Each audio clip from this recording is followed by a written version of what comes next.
Well, hello everybody, and welcome back to Let's Play King's Quest II. Last time we made it inside the castle where I find this coffin. A raised stone dais has been built for the sole purpose of keeping the coffin off the ground. Presumably, this makes it easier for the coffin's occupant to climb in and out. The thought gives you the shivers. Ooh. There is a beautiful, ornate coffin to one side of this eerie room. Dust is everywhere, cobwebs fill the corners, and a sickly odor permeates the air. The lid of the beautifully carved coffin is closed. Well, let's do something about that. Are you ready? I'm kind of scared, I'm not gonna lie. Nervously, you lift the heavy lid of the elegant coffin.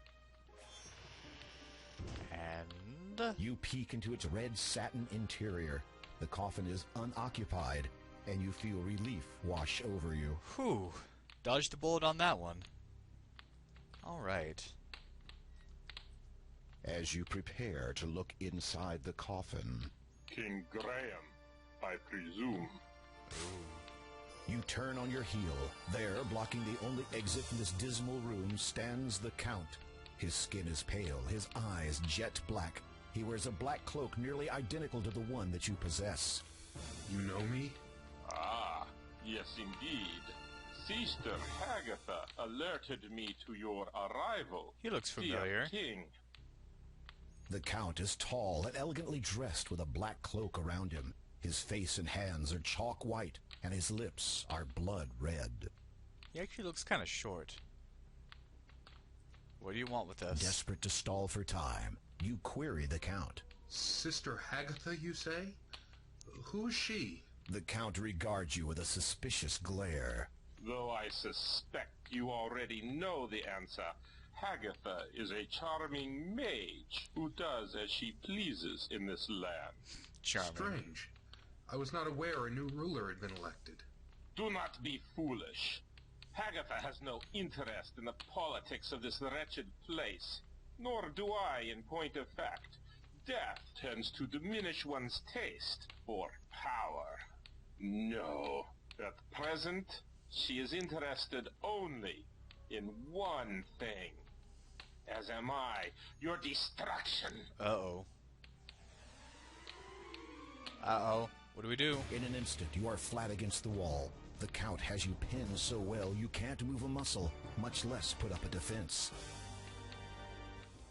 You can feel the Count's iron-cold hand on your throat. You have barely seconds before the inevitable happens. Oh no!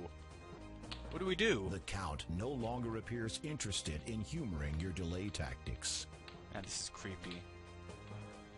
There is no way you would be able to wrestle free from his grasp. His hold feels like cold steel. The Count has you helplessly pinned against the wall. The thirsty gleam in his eyes doesn't inspire your confidence.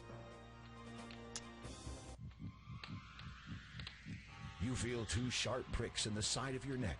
Soon after, your mind succumbs to unconsciousness as your precious lifeblood seeps away. Down for the Count. Let's try that again. Alright, what do we have that works against vampires? A cross. The Count snatches the cross key from you, and to your complete surprise, kisses it. Oh. A sarcastic grin flickers on his face for a moment. God bless Colima. Well, that didn't work. The ring? With difficulty, you manage to loosen the ruby ring from your finger and drop it to the floor. The Count's eyes dart to it quickly, then flash angrily back to you. Where did you get that? The elderly woman who lives in a house to the south of here, near the beach. She gave it to me for helping her. The Count regards you for a moment. His dark eyes bore unendingly into yours, and you feel as if your very soul is bare. What do you know of her? She is not well. I know. Do you think I am not aware of that? You are sweating profusely. Hopefully this vampire doesn't find the odor appetizing. Night. is the most dangerous of times for my mortal family. I have kept constant vigil over my wife for many years, so that from the darkness, no harm would come to her. When her time comes, we will be together forever. I think tonight will be the night. I have seen her this very eve. I did what I could to help her, but I do not think it was enough.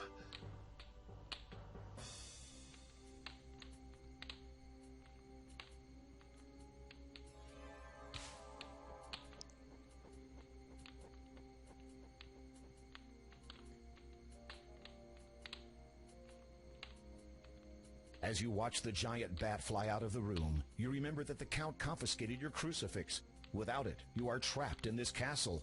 Now, what are you going to do? Oh no.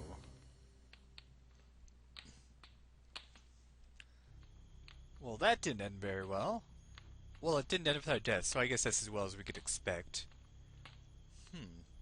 Yeah, remember, so if you haven't figured it out, that guy is the guy who was married to the old woman. I loved how during that cutscene when he was talking about the old woman, you got the theme from the old woman's house, but in a sort of creepier tone, so that was a nice touch. You peer into the ornate coffin. Finding it unoccupied, you see that the interior is lined with shiny red satin. A beautiful satin pillow adorns the interior of this ornate coffin. He sleeps comfy. I wouldn't mind sleeping in a coffin. I like being in enclosed spaces. It makes me comfy. At long last, you have located the final gem, the Death Gem. Alright, that should be it. You breathe deeply, reach out, and take the stone in your hands. It is ice cold to the touch, but you don't care. This is the last thing you need to unlock the door of destiny. Now all you have to do is get out of here. Yes, let us do just that.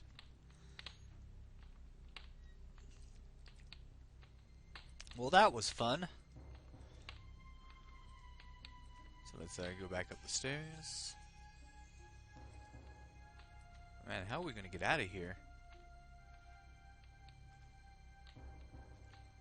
Can we try the front door? The huge wooden doors are locked, and you can't open them without the cross key. It appears that you are trapped in this ghastly castle. Oh dear. We need to find another way out. Let's go back up this way then. These stairs, careful not to fall. This is a Sierra game, remember, or at least based on one. The window looks out onto the island far below.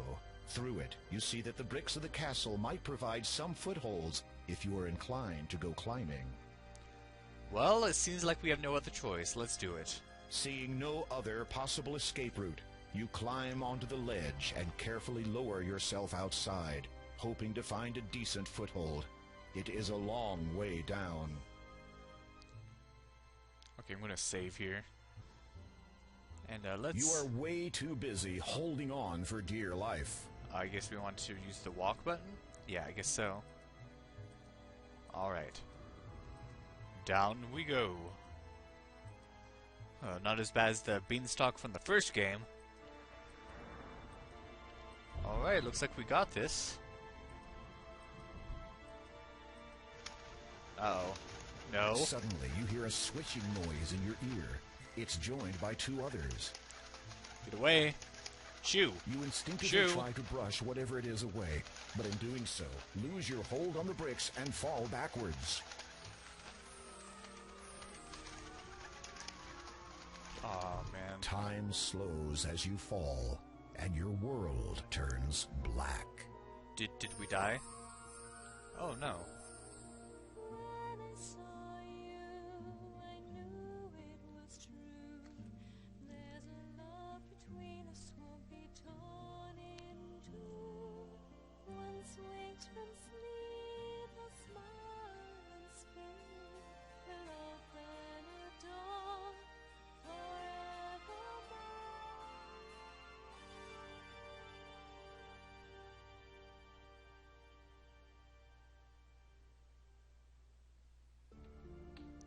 Apparently she composed a song about us. Okay, and oh, geez. Back here with the Our Count. guest has awoken, my love.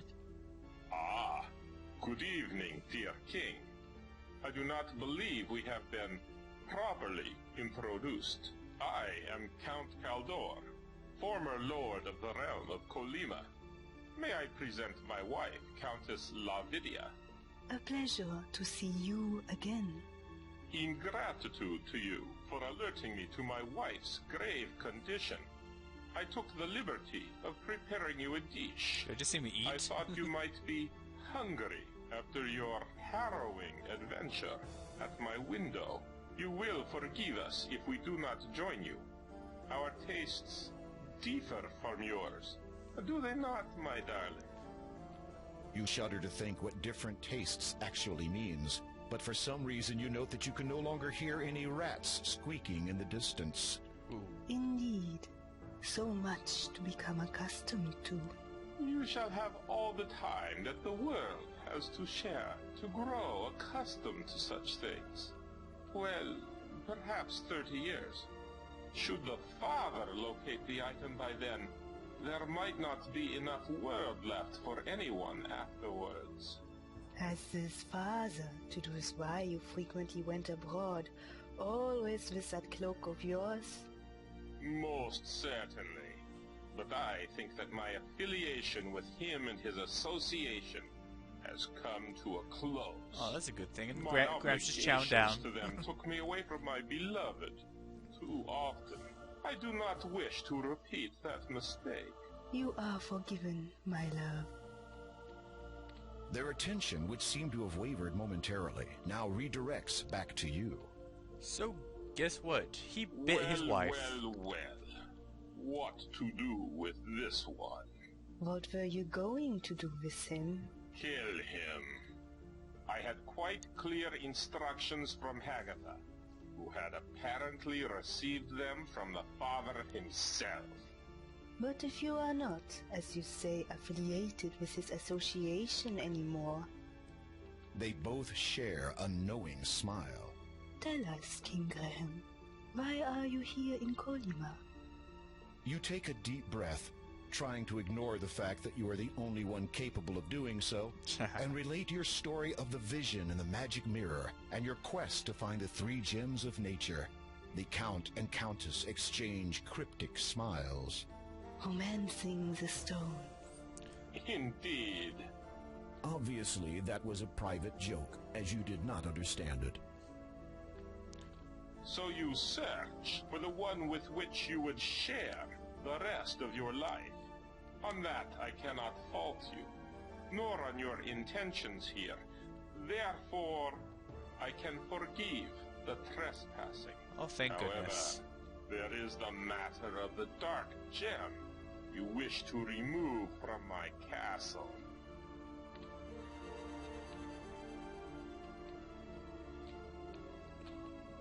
I place a deal before you. I am looking for a magnificent sapphire-encrusted tiara. It is a valuable family heirloom and has been on this estate for centuries. This castle and its estate are old, though. It could be virtually anywhere, in any number of hiding places. I suspect there are many that even I am not aware of. I wish to present this tiara to my wife as a gift to commemorate the eternity we shall spend together. If you can find it and bring it to me before sunrise, then I will give you the gem you seek and your freedom. You nod, unable to believe that you have virtually been ushered away from death's door just so you can run an errand for a couple of vampires. You do not want to think about the consequences if you fail to meet the deadline. I'm not sure if there actually is a time limit on this. I don't know. So, I have until just before sunrise to retrieve this tiara? That is correct. And if I am unable to before that time? The Count's eyes glint red as he looks directly into your own. For your own sake, I shall hope that you are successful. Oh, You bravely suppress a shudder. It seems clear that you are not off the hook yet. yeah. And how are you doing? You're not old anymore. Pardon my asking, but as the Countess of this realm, I presume you have lived in this castle before now? Yes, that is so. Then how did you come to live in that old house by the sea? After my husband died, I continued to live in the castle for a time. I watched my newborn son grow into a man, marry, and have a child of his own. Possum. What happened to Yes. her anyway? Shortly after her birth, however, my son and his wife both befell a tragic end at the hands of... The Countess looks pained and appears unable to continue. I apologize if I have caused you to relive your grief. A vampire cannot truly feel grief, but perhaps my wife still recalls hers. I shall continue for her, if you so wish. Yeah, tell us what happened. Please, if I may know, how were your son and daughter-in-law lost to you? They were slain by the Brotherhood. Oh. The Brotherhood? You have met them at the church. Your mind reels, so that is the connection. Yeah, those werewolves. And remember, they had that cross, and they said they sacrificed much to get it. It came at a high price, because that was the key to Count Caldaur's front door. And then they had those directions to his house, so they want to get him too, for some reason. Why would the Brotherhood kill your heirs? Oh. As you have just guessed, the Brotherhood wish an end to the reign of my family. Why else would they give you the means to penetrate my domain, so that you could do their dirty work for them? The cross key. Exactly. Stolen from me through stealth, and their own brand of magic. The Counts of Colima have all descended from a single bloodline. We have always been partial to change, as opposed to the stagnating status quo of the Brotherhood. Over the last few decades, the Brotherhood have tried to dispose of my family as best they could. That which I am now was brought about by them. They were the ones who set the monstrous, infected bat upon me. Long have I cursed my ineptitude. I should have used magic to defend myself. Do not be so hard on yourself, my dear. I remember that night well. That hideous creature gave you no chance. Perhaps. But I should have awoken from my dark sleep sooner. Then I would have been able to protect our beloved son and his wife, and you would not have been forced to flee the castle, to live out your days in that wretched old house, under a false identity. It was not so bad a time. Dear little Possum loved it. I hope she will be as happy in her new home. She has a new life now, with no reason to fear any more. This Brotherhood. Are they real monks? They were once, but something happened to them. Local folklore would have you believe that Weirwood Forest is a host to certain entities, spirits of the wild they are called. And what of them? I believe the monks encountered these spirits. What occurred specifically is beyond anyone's knowledge but their own. But it is evident that the men were given the ability to transform themselves. Unfortunately, their minds were apparently transformed also. They began to believe they were destined to rule, and since have presented great danger to myself and my family. So the danger you face is not a result of some decades-old feud? Not at all, dear king, though history will likely reflect such. But, to answer your question, the members of the Brotherhood are no longer the goodly monks they once were. They do not represent their fellow brethren well. Interesting stuff. The Count has nothing more to say to you at the moment. And you? The Countess has nothing more to say to you at the moment. Well, we should probably stop gabbing and try to find that tiara. But where could it be in this humongous castle? We're just gonna have to find that out next time on Let's Play King's Quest II. Thank you for watching, and have a good day.